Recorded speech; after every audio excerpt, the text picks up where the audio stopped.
14 अप्रैल 2024 को देश भर में और विदेशों में भी बाबा साहब डॉक्टर भीमराव अंबेडकर जी की जयंती को बड़ी धूमधाम से मनाया जाता है। इसी क्रम में बहुजन समाज परिषद से संस्थापक दिनेश कुमार गौतम ने अपने तमाम सहयोगियों के साथ मिलकर बाबा साहब की मूर्ति पर माल्यार्पण किया और जो बाबा साहब द्वारा निर्मित संविधान को तोड़ने और कमजोर करने का काम कर रहे हैं, ऐसी सरकार और नेताओं को 2024 के लोकसभा चुनाव में मुंह तोड़ जवाब देने का आग्रह किया है। आगरा से XMT न्यूज के लिए ब्यूरो रिपोर्ट। आज बाबा साहब की 133वीं जयंती है। पूरे दुनिया के लोगों को, सभी विद्वानों को मालूम है 14 अप्रैल 1891 को बाबा साहब का मऊ में जन्म हुआ था। हम लोग नहीं बल्कि पूरे दुनिया के लोग आज बाबा साहब की 133वीं जयंती मना रहे हैं। और हमारे देश में इस समय चुनाव का माहौल है।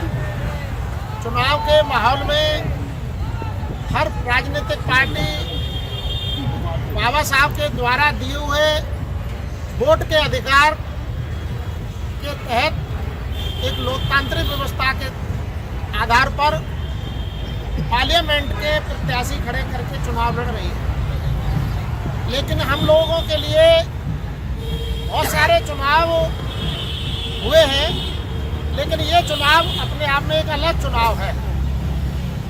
एक तरफ तो बाबा साहब के संविधान को और बाबा साहब के द्वारा दिए हुए मौलिक अधिकारों को मिटाने वाले लोग चुनाव लड़ रहे हैं, दूसरी तरफ उनके विरुद्ध लोग चुनाव लड़ रहे हैं। बाबा साहब ने जो हमें वोट का अधिकार दिया है और हमें जो मौलिक अधिकार दिए हैं, संवैधानिक अधिकार दिए हैं, ये भारतीय संविधान के बदौलत दिए हैं।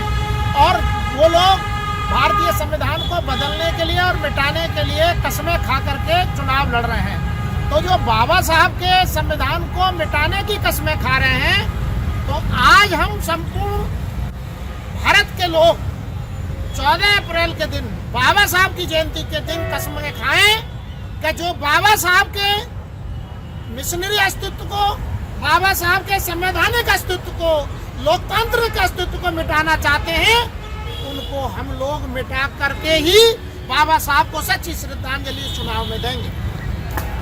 ये हम बाबा साहब के अगर सच्चे अनुयायी हैं तो ये हमारी जिम्मेदारी है। वैसे मैं नहीं कहना चाहिए था, आज मैं कह रहा हूँ, जो बाबा साहब के दिए हुए मौलिक अधिकारों, संवैधानिक अधिकारों से लाभ उठाने वाले लोग हैं, उन लोग अपनी जिम्मेदारी नहीं महसूस कर रहे हैं कि ये बाबा साहब ने जो हमें मौलिक अधिकार, संवैधानिक अधिकार भारतीय संविधान के आधार पर दिए हैं, तो ये उनको बचाने की जिम्मेदारी हमारी है। लेकिन जो भी लोग जागरूक हैं इस देश में और दुनिया में, उन लोगों की जिम्मेदारी है भी और वो महसूस भी कर रहे हैं। और हम लोग भी उसी जिम्मेदारी के तहत आज बाबा साहब की जयंती के दिन ये शपथ लेते हैं कि जो बाबा साहब के अस्तित्व को, संविधान को मिटाना चाहते हैं, हम उनके अस्तित्व को इस चुनाव में मिटा देंगे। ये हमारी शपथ है। और हम बाबा साहब को उसी दिन सच्ची श्रद्धांजलि समझेंगे कि जिस दिन जो बाबा साहब को मिटाने वाले लोग हैं, बाबा साहब के अस्तित्व को मिटाने वाले लोग हैं, बाबा साहब के संविधान को मिटाने वाले लोग हैं, संवैधानिक हक अधिकारों को मिटाने वाले लोग हैं, उनको हम लोग इस चुनाव में मिटा दें। यही हमारे लिए बाबा साहब को सच्ची श्रद्धांजलि है। पूरे देशवासियों को बाबा साहब के जन्मदिन। जय भारत, जय भीम। बाबा साहब अमर रहे, बाबा साहब अमर रहे।